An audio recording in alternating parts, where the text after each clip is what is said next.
Tangis anak sulung pecah usai jadi imam sholatkan jenazah ayah, ibu, dan keempat adiknya.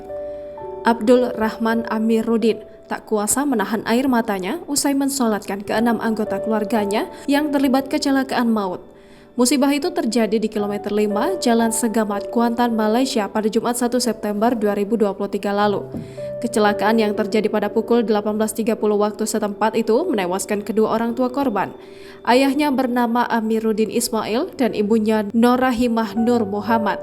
Kemudian keempat adiknya juga turut meninggal dunia dalam insiden tersebut, yakni Fatimatul Zahra 17 tahun, Seri Khadijah Akilah 13 tahun, Rufaidatul Asyariyah 10 tahun, dan Muhammad Asyakrawi 5 tahun. Sementara itu, anggota keluarga lainnya, Abdullah 15 tahun, mengalami luka berat dan mendapat perawatan lebih lanjut di ICU Rumah Sakit Segamat karena mengalami luka serius di kepala, usus, dan paru-paru.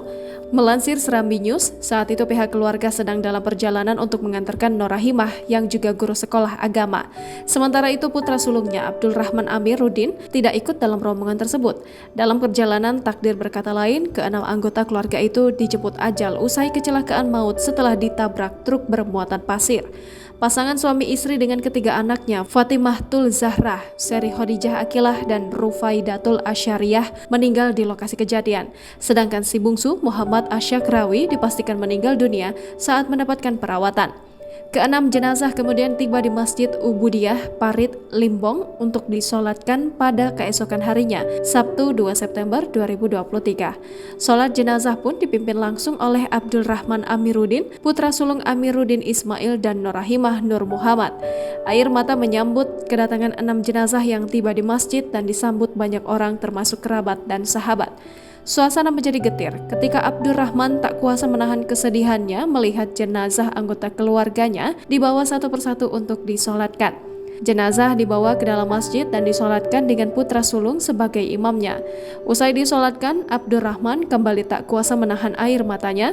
Bahkan dalam beberapa video yang beredar, ia tampak terbaring lemas di dalam masjid. Jenazah keenam anggota keluarga tersebut kemudian dimakamkan satu liang di Taman Makam Ismail Masjid Ubudiyah. Dalam kesempatan yang sama, Abdurrahman mengatakan tidak menyangka kejadian ini menimpa keluarganya dan kehilangan keenam anggota keluarga sekaligus.